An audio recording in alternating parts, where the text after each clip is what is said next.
서로 한번 축복하시죠. 은혜 받고 행복하세요. 시편 146편부터 150편까지를 가리켜서 할렐루야 시라 그렇게 명칭을 붙입니다. 왜냐하면 시작 자체가 처음에 뭘로 시작하느냐면 할렐루야 그걸로 시작을 해요. 우리 한번 외쳐볼까요? 시작. 그래요. 그러니까 여러 가지 많은 말을 할 수가 있을 터인데 첫 출발 자체가 할렐루야. 이런 거 할렐루야를 할 때는 그냥 힘이 없이 할렐루야 이렇게 하는 소리가 아닙니다. 말 그대로 여기서부터 깊은 영혼의 깊은 속에서부터 터져 나올 수 있는 너무 귀한 함성이거든요. 그래서 여기 이제 시편 146편부터 할렐루야 그렇게 시작을 해서 마지막도 뭘로 끝나느냐면 할렐루야 그렇게 끝내는 거예요. 오늘 이제 147편도 마찬가지고요. 150편도 마찬가지고 그래서 이 5편 시편의 마지막 부분을 차지하는 이 5편의 모든 시편들의 처음 출발은 할렐루야를 시작해서 할렐루야로 끝을 내고 있습니다. 신약성경에 가서 보시면은 이 할렐루야가 어디서 또다시 나오느냐면 요한계시록 19장에서 나옵니다.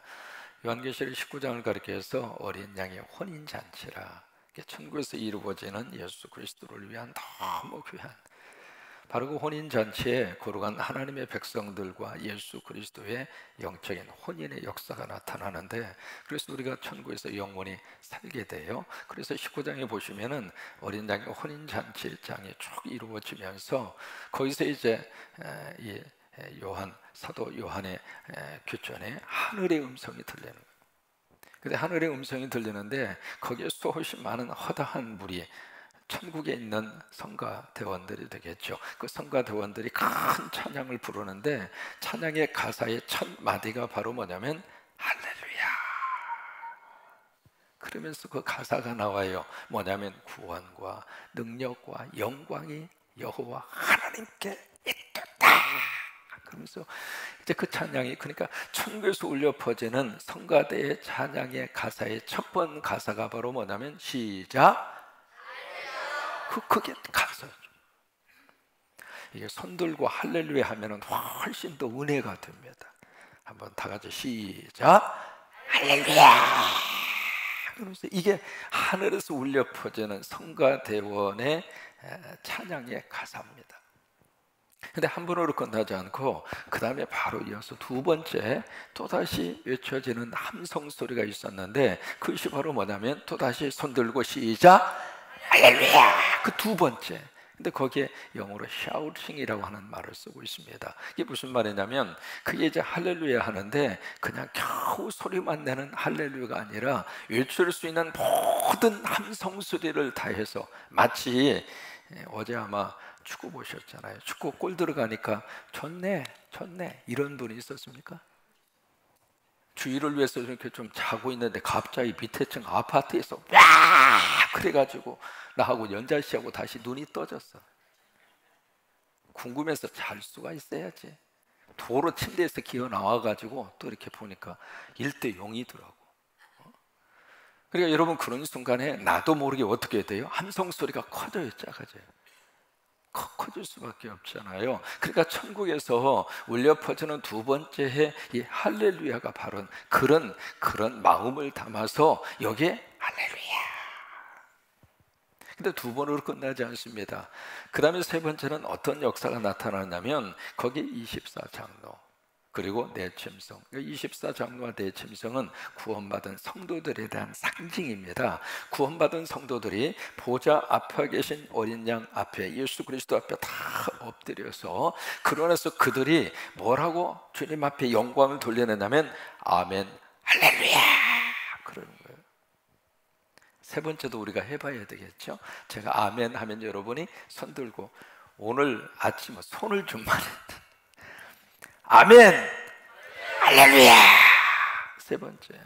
그리고 마지막 네 번째 19장에 보시면 네 번째 할렐루야가 또 나옵니다. 거기에 또다시 마지막 마무리에 찬양을 하면서 마무리 찬양의 그 고백이 바로 뭐냐면 또 한 번 손 들고 하시는 거예요. 시작 할렐루야.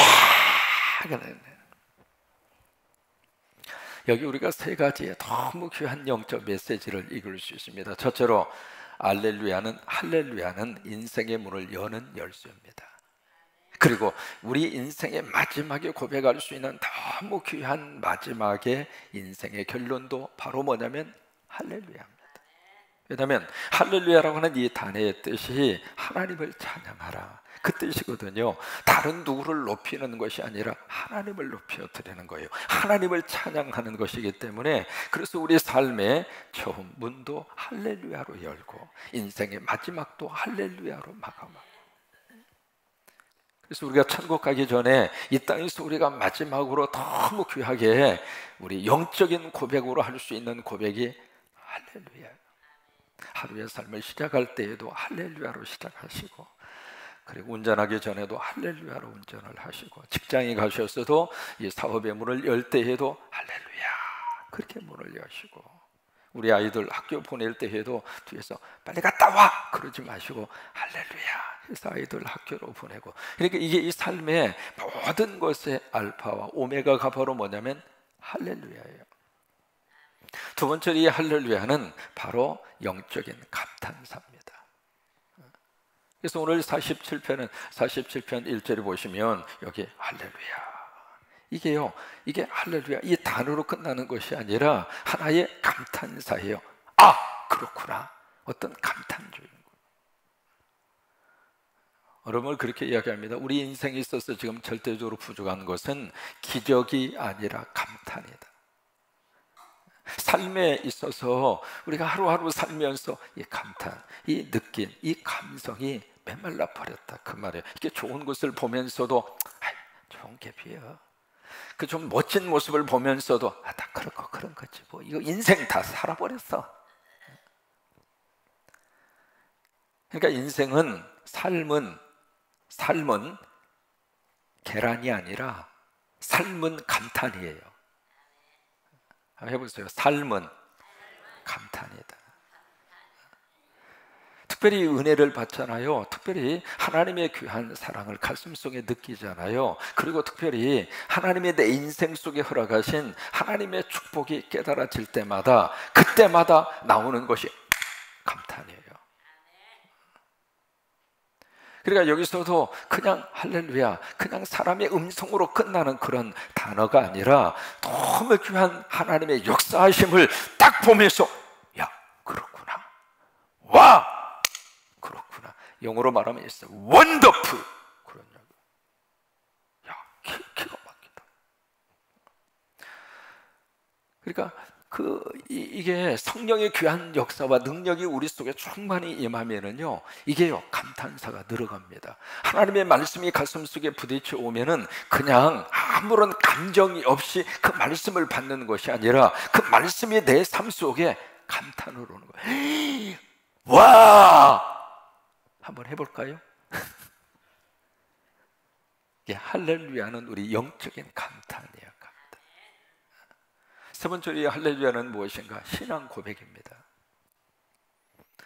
그러니까 이 할렐루야에 대해서 여러 가지 오해하는 경우들이 있어요. 뭐냐면 강사 소개를 하면 강사 목사님이 올라오셨을 때 인사로 강사님을 모시겠습니다. 다 같이 할렐루야로 맞이하겠습니다. 인사하기 위해서 할렐루야 주신 게 아니에요.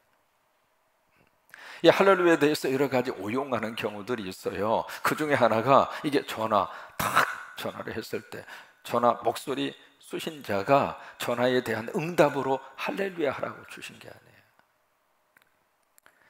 어떤 경우에 있어서는 성도들이 설교를 들으시다가 아멘 소리가 좀 작으면 그 아멘 소리를 좀 키우기 위해서 아멘 좀 크게 하세요. 할렐루야. 그때는 목소리를 좀 깔더라고. 그리고 목소리를 좀 바리톤 소리를 넣어서 할렐루야. 아멘. 아멘 소리가 그거밖에 안 나옵니까? 다시 하겠습니다. 할렐루야. 모르겠어요. 목소리를 더 깔아야 이게 이제 더 권위가 있는 것처럼 그게 아니란 말이에요. 할렐루야는 신앙 고백이에요. 무엇에 대한 신앙 고백인가? 살아계신 하나님에 대한 신앙 고백이에요. 그게 할렐루야예요. 그래서 오늘 47편에 그렇게 말씀을 하시고 있어요. 47편 함께 읽습니다. 시작. 할렐루야. 우리가 이렇게 말씀을 읽을 때 그 말씀에다가 우리의 감탄을 실어서 읽으면 훨씬 더 은혜가 돼. 1절 한번 그렇게 한번 읽어볼까요? 시작. 할렐루야. 우리의 하나님을 찬양하는 일이 선함이요 찬송하는 일이 아름답고 마땅하도다. 여기 찬양이라고 하는 말이 3번 나옵니다. 할렐루야라고 하는 단어 속에 찬양이라고 하는 말이 나오고, 그 다음에 두 번째로 우리 하나님을 찬양, 바로 이어서 찬양이라고 하는 말이 나오잖아요. 그리고 바로 이어서 찬송이라고 하는 단어가 나옵니다. 그러니까 찬양과 찬송은 같은 말입니다. 이 찬송에 대해서 우리가 3가지를 꼭 기억을 하셔야 돼요. 첫째로 이 찬양과 찬송은 내 존재 이유입니다. 좀 어려운 말인가요? 내 존재 이유. 그걸 어디서 우리가 발견할 수 있느냐면 이사야 48장 21절에 보시면 같이 한번 고백하겠습니다. 시작. 이 백성은 크게, 다시 한번 크게 시작. 이 백성은 내가 나를 위하여 지었나니. 자, 보실까요? 이 백성이 누구 백성이냐면 그때는 이스라엘 백성이에요. 근데 지금은 새로운 영적인 이스라엘의 백성이 바로 누구냐면 여러분이에요. 우리가 예수를 믿으면 육신적으로는 한국 사람이지만 영적으로는 뉴 이스라엘 피플이 되는 거예요. 새로운 하나님의 선택받은 하나님의 백성이 되는 거예요. 백성이 되는 것이거든요. 그러니까 여기에 이 백성, 그 백성은 누구냐면 세상 사람 말하는 게 아닙니다. 예수 믿어 하나님의 백성이 된 여러분을 말하는 거예요. 그래서 하시는 말씀이 내가 나를 위하여 지었나니, 나를 창조하신 분이 누구인가? 하나님이셔요. 그러니까 나를 창조해 주셨는데 무엇을 위해서 창조해 주셨는가? 하나님을 위하여. 이것이 웨스트민스터 신앙 고백 1장 1조예요. 인생의 목적이 무엇이냐? 하나님을 영화롭게 하며 하나님으로 인하여 기뻐하는 것이다. 이게 인생의 목적이라. 이게 웨스트민스터 신앙 고백 1장 1조거든요. 그러니까 나를 위하여 지었나니, 우리가 누구 때문에 창조되었고 누구 때문에 이 세상에 존재하고 있는가? 누구를 위하여? 하나님을 위하여. 하나님을 위하여. 그래서 구체적으로 하나님을 위한 구체적인 존재의 이유와 목적을 그 다음에 설명을 합니다. 무엇을 부르게 하려고? 찬송 부르게 하려고. 그러니까 찬송 부를 때 하나님의 목적대로 우리가 살고 있는 거예요. 하나님 나에게 건강을 주세요. 건강이 목적일 수가 없습니다. 왜냐하면 건강이 목적인 경우에는 질병에 걸렸다가 건강하잖아요. 건강한 것 때문에 더 죄를 짓는 경우들도 얼마든지 있습니다. 그게 목적이 아니거든요. 우리 자녀들이 성공하기를 원하잖아요. 성공이 목적이 되면은 그 성공했기 때문에 타락해요. 그러니까 그게 목적이 될 수는 없어요. 우리의 목적은 딱 하나입니다. 여기 하나님께서 우리에게 말씀을 하시잖아요. 내가 이 세상에 존재하는 목적은 무엇인가? 찬송하라고. 찬송하라고. 찬송하면 우리가 하나님의 목적에 맞게 우리가 살고 있는 거예요. 두 번째로 이 찬송에는 어떤 의미를 담고 있는가? 찬송은 곧 예배입니다. 따라서 한번 해보실까요? 찬송은 곧 예배다. 히브리서 13장 15절에 하나님이 그렇게 말씀을 하세요. 우리가 예수 그리스도로 말미암아 그 다음에 어떻게 항상 무슨 제사? 찬미의 제사. 그러니까 찬미라고 하는 게 바로 찬양이거든요. 찬양, 그 다음에 찬송, 그걸 찬미라고 표현을 한 거예요. 그러니까 찬송이나 찬양이나 찬미나 다 같은 뜻이에요. 그것이 바로 뭘로 하나님 앞에 올려지느냐면 제사로 올려지는 거예요. 그 제사가 바로 뭐예요? sacrifice. 구약 성경에는 바로 번제. 그게 제사였거든요. 오늘 우리에게 있어서의 번제는 뭐냐면 예배예요.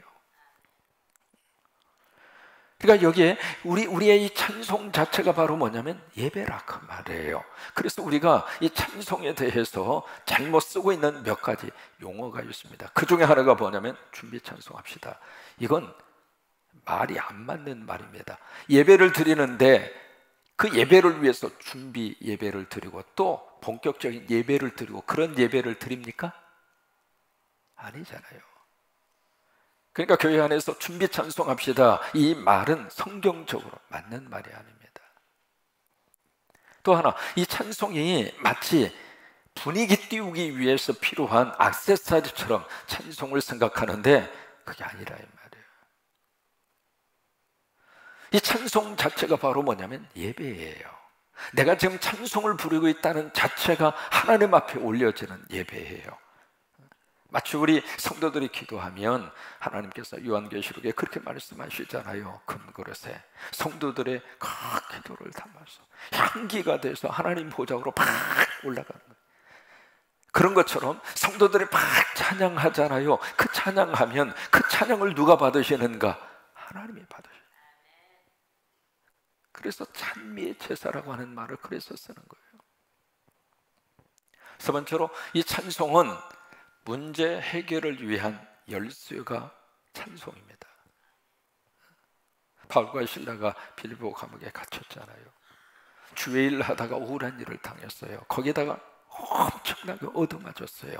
얻어맞는 것으로 끝난 것이 아니라 손, 발에 4군데 지금 수갑이 채워져서 군인 4명이 24시간 지키고 있어요.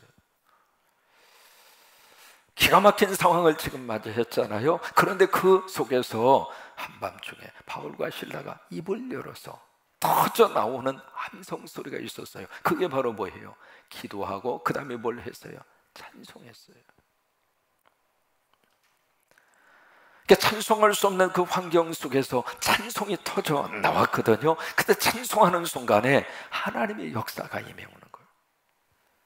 그래서 막 지진이 일어나고 잠겨 있었던 감옥 문들이 어떻게 열리는지 툭툭툭 열리고, 묶고 있었던 이 모든 나를 얽어매고 있었던 그 수갑 누구도 풀어주지 않았는데 그 수갑이 다 풀려지고, 여러분 답답한 인생의 삶의 감옥 같은 그런 여건 속에서 우리가 찬송하면 성령이 거룩한 은혜로 하나님께서 기적을 주시고 하나님께서 문제 해결을 주시고 하나님이 개입하셔서 그 속에서 하나님의 귀한 은혜와 축복을 주시는데, 그 바로 출발이 바로 뭐냐면 찬송이라 그 말이에요. 야고보서 5장 13절의 말씀 같이 한번 읽을까요? 너희 중에 고난 당하는 자가, 말씀을 크게 읽으셔요. 다시 시작. 너희 중에 고난 당하는 자가 있느냐? 저는 기도할 것이요. 즐거워하는 자가 있느냐? 저는, 2가지 질문을 해요. 고난 당하는 자 있느냐? 고난 당하지 않는 인생을 사는 사람이 어디가 있어요? 다 고난 당하는 거예요. 그 질문 앞에 하나님, 나 어려움이 있어요? 그래? 그러면 너 기도해. 그게 하나님의 답이라 그 말이에요. 지금 자식 때문에 속상해? 아이 너무너무 속상해요. 말도 안 듣고요. 아 그래? 그러면 기도해. 그래서 여기 고난 당하는 자가 있느냐? 그러면 그 하나님의 질문 앞에 있습니다. 아 그래? 그럼 엎드려. 그게 하나님의 답이에요. 미국 워싱턴에 가시면은 누구나 다 한번 들리는 유명한 장소가 워싱턴 국회의사당이라고 하는, 매스컴을 통해서 수없이 많이 보았던 건물이잖아요. 저 건물에 이 꼭대기 보시면 돔으로 이렇게, 꼭대기가 돔으로 이렇게 돼 있잖아요. 그 돔에 보시면 거기에 구멍이 다 이렇게 뻥뻥뻥 뚫려져 있는 것처럼 보입니다. 저게 바로 뭐냐면 국회의사당 맨 위에 돔으로 되어져 있는 저 구멍이 뚫어져 있는 것이 다 뭐냐면 기도실입니다. 저게 기도실. 1955년도부터 저 건물이 완성이 된 그 시간부터 지금까지 저 국회의사당 위에 꼭대기에 있는 기도실에 불이 꺼진 적이 없어요. 세계를 점령하는 사람들은 기도하는 사람들이에요. 기도하는 사람. 고난 당하는 자가 있느냐? 그것 때문에 너무 지금 스트레스 받고, 그것 때문에 너무 고통스럽고, 그게 우리 마음속에 꽉 자리 잡고 있으면 이게요 나중에 암 걸려서 먼저 세상을 떠나요. 그걸 어떻게 쓰든지 풀어야 사람이 살아요. 어떻게 풀어요? 사람 붙잡고 이야기하면 그 이야기한 것이 나중에 오히려 더 불안해가지고 사람의 속을 막 긁어놔요. 하나님이 상대하는 것이 최고로 좋아요. 하나님이 상대할 수 있는 길이 무엇인가? 그게 기도예요. 그리고 2번째로 질문을 해요. 너희 중에 기뻐하는 일이 있느냐?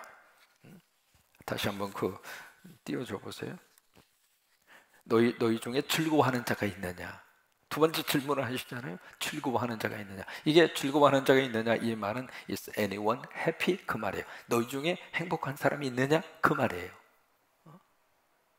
살다 보면은 맨날 울 일만 있는 게 아니잖아요. 웃을 일도 있잖아요. 근데 너희 중에 지금 좋은 일 있어? 지금 행복한 일 있어? Is anyone happy? 뭔가 좋은 일, 그런 일이 있어?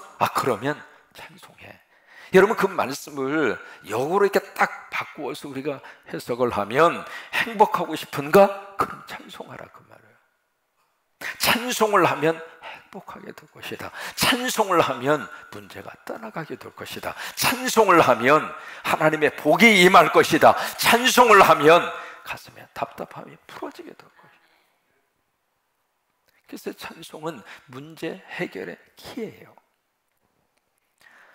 여러분, 김진호 목사님, 이제는 원로 목사님이 되셨죠? 많이 들어보신 분이잖아요. 이번에 이제 둘의 마을 공동체 청계천에서 그냥 재개발에 완전히 쫓겨서 오갈 데도 없었던 그분들을 중심으로 아무튼 여러 가지 많은 하나님의 사역을 하시다가 어쨌든 어떤 해서 이제 감옥에 들어가게 됐어요. 유신 정부 시절에. 그때 이제 많은 목회자들이 의의를 외치고 바른 소리를 하고, 그것 때문에 감옥에 가는 분들이 참 많았잖아요. 그래서 감옥에 이제 갇혀서 이렇게 계시는데, 이제 갑자기 아까 말씀드린 사도행전 16장에 바울과 실라가 가만히 묵상이 되면서 밤 12시 한밤중이 된 거예요. 그래서 이 김준호 목사님이 가만히 마음속에서 그때 이제 하나님이 주시는 찬양의 그런 멜로디가 갑자기 다 이렇게 그 기억이 나서, 그래서 이제 조용히, 왜 다른 사람 다 주무시고 있는데 그 깰까 봐서 조용히 그렇게 이제 찬송을 불러요. 내 주를 가까이 하게 하면. 여러분, 똑같은 찬송이지만 내가 처한 환경에 따라서 불러지는 감정은 틀리는 거예요. 그래서 그 찬송을 조용히 이렇게 이제 부르고 있는데, 갑자기 감방 바로 옆방에서 뭐가 막 이렇게 쾅쾅쾅쾅 치는 소리가 들려요. 치는 소리가 막 들리면서 거기서 막 하는 말이, 옆방에 누구 계신지 모르지만, 선생님 그 노래 좀 크게 좀 불러주시오. 갑자기 옆방에서 그래서 막 크게 좀 불러달라고. 그러니까 이제 김진호 목사님이 당신 누구요? 그러니까 서로 이제 대화가 되는 거예요. 얼굴은 볼 수 없지만은 벽을 사이에 두고 대화가 이루어지는 거예요. 당신 누구요? 사실 내가 누구입니다. 사실 저는 목사의 아들인데 아버지의 말씀 거역하고 살다가 내가 이렇게 큰 죄를 범하고 내가 이 방에 들어왔습니다. 근데 지금 선생님의 그 무슨 뭔가는 모르지만 그 소리를 듣는 순간, 어렸을 때 어머님이 그렇게 부르시던 그게 갑자기 생각이 나. 내가 그것을 다시 한번 내가 듣고 싶으니까 한번 그걸 좀 불러달라고. 그래서 지금 벽을 사이에 두고 김진호 목사님이 부르는 거예요. 부르니까 옆방에 있는 이 청년이 나 그 찬송 배우고 싶다고. 그래서 이쪽에 내 주를 가까이 하면 이쪽 감방에 있어. 내 주를 가까이. 그러다 보니까 사람들이 다 깼어. 다 깨가지고 이쪽 감방에서 다 같이 내 주를 가까이. 그러니까 이쪽에서 내 주를 가까이. 자, 우리도 한번 하겠습니다. 이쪽에 내 주를 가까이 하면 이쪽에 따라서 시작. 하게. 시작.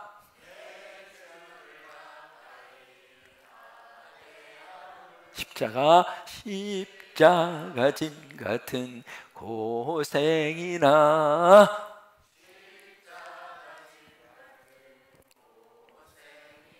그래서 이게요, 감방에서 이쪽에서 선창하면 이쪽에서 후창하고.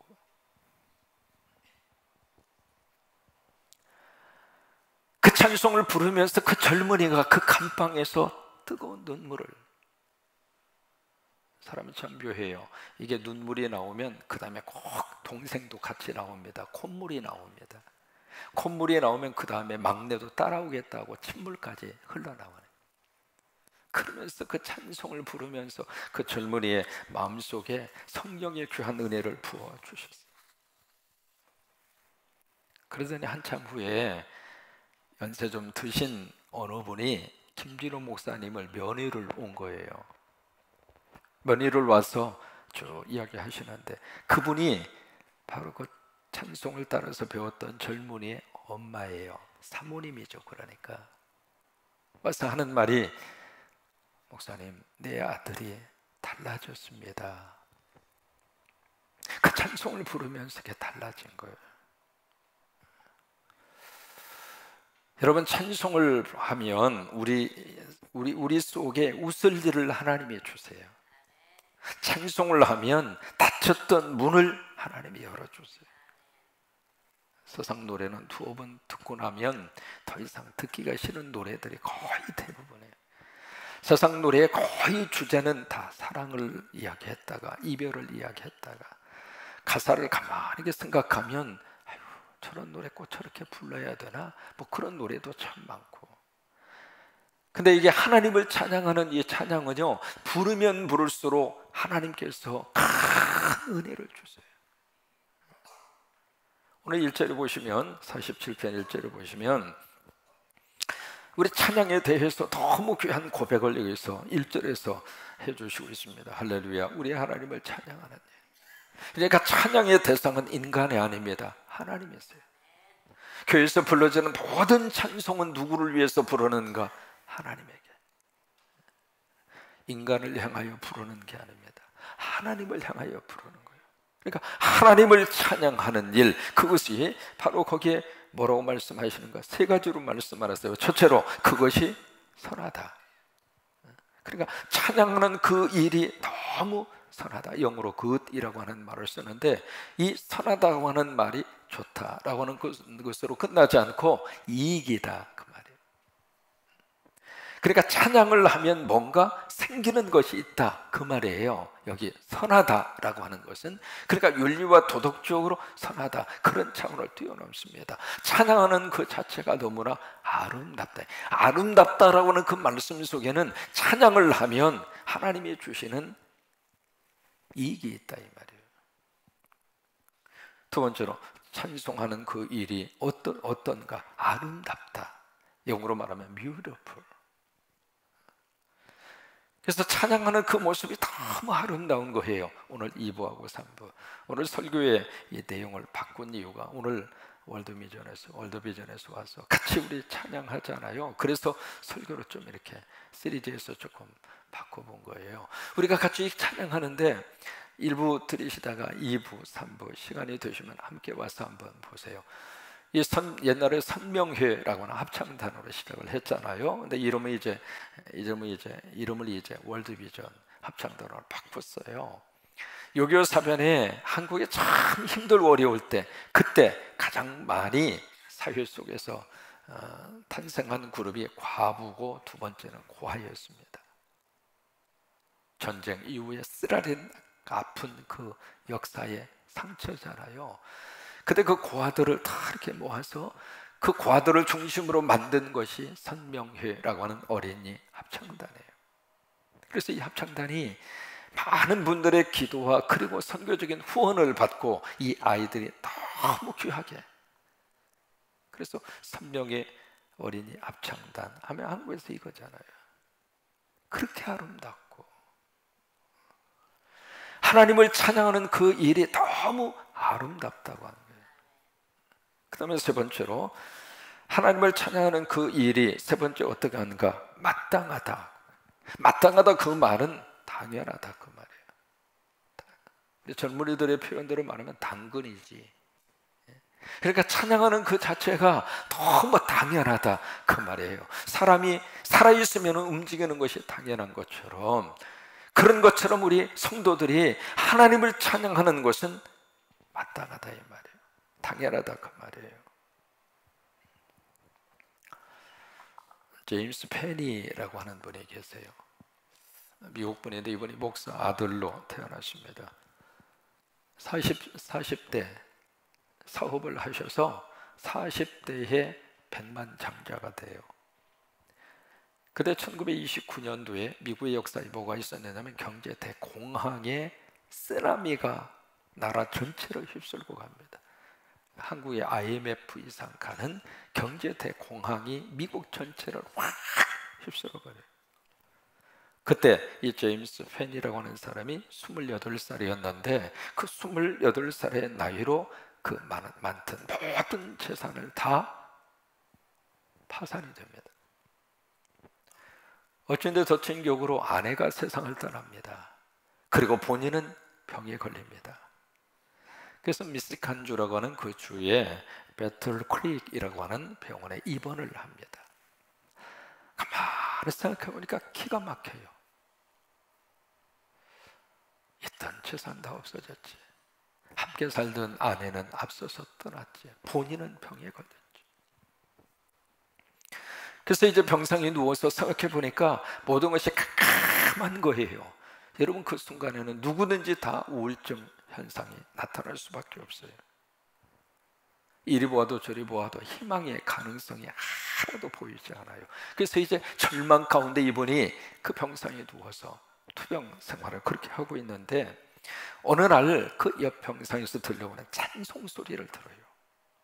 그 찬송 소리가 바로 뭐냐면 너 근심 걱정 말아라 주 너를 지키리. 그 찬송 소리를 들어요.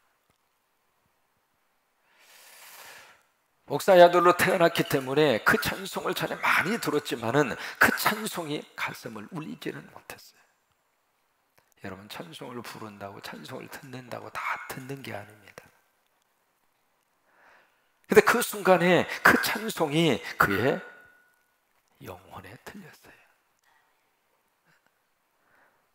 이게 찬송을 부르면서도 그 찬송이 영혼을 이렇게 치는 찬송을 부르는 사람이고, 찬송을 들으면서도 그 찬송이 가슴에 이렇게 들려오는 그 찬송이었어요. 그러면서 그 찬송을 듣는 순간 그의 영혼의 전율이 쫙 흐르면서, 그러면서 너무 강한 성령의 임재를 체험을 하게 되고, 성령의 임재를 체험하면서 거기서 하나님이 주시는 힘과 위로와 용기를 받았어요. 하나님이 함께 하시면 나도 다시 할 수 있다. 여러분, 생각은 할 수 있을지 모르지만 그 생각대로 그에게 그대로 다시 일어서게 하는 것은 하나님의 도움이 있어야 가능한 거예요. 그래서 나 여기서 내 인생 끝날 수 없다. 그래서 그분이 치유받고 그리고 다시 건강을 회복하고 일어서서 뭘 했느냐면 백화점이라고 하는 시스템을 처음으로 제시 펜이라고 하는 사람이 도입을 해요. 그 전에는 그런 시스템이 없었어요. 백화점 그런 개념이. 근데 이분이 처음으로 그것을 도입을 해서 뭘 했느냐면 JC 백화점이라고 하는 것을 그 이분이 연구해요. 제임스 펜이라고 하는 사람이 자기 이름 첫 글자 이니셜을 따서 제임스 펜이. 그렇게 해서 그 백화점을 연구해요. 나중에 제임스 펜이가 그렇게 고백을 합니다. 찬양을 듣는 순간 나는 무한한 어두운 공간에서 찬란한 태양빛으로 옮겨지는 느낌을 받았다. 마음속에 있는 무거운 짐이 옮겨져서 그 방을 나올 때는 새로운 사람이 되었다. 나는 마비된 심령으로 풀이 죽어 들어갔으나 해방되어 기쁜 마음으로 나는 그 병상에서 나올 수가 있었다. 찬양은 나를 그렇게 만들었다. 그래요. 여러분, 이 찬양하는 세 가지의 힘이 있습니다. 첫째로 위로 올라가는 힘이 있어요. 찬양을 하면 위로 올라가는 거예요. 위로 올라간다는 이야기는 바로 하나님 앞에 이렇게 올라간다 그 말이에요. 그게 찬양의 힘이에요. 두 번째로 찬양을 하면 가슴으로 파고 들어와요. 그러니까 그 찬양 속에 내 어떤 영혼으로 파고 들어오는 힘이 찬양 속에 있어요. 또 하나, 이 찬양을 하면 옆으로 뻗어가요. 이게 찬송이에요. 자, 우리 47편 147편 1절 같이 한번 고백하십니다. 다시 성경을 보시고 크게 읽습니다. 시작. 할렐루야 우리 하나님을 찬양하는 일이 선함이요 찬송하는 일이 아름답고 마땅하도다. 제가 아멘 할 테니까 여러분이 한번 할렐루야 그렇게 한번 해보세요. 아멘. 할렐루야.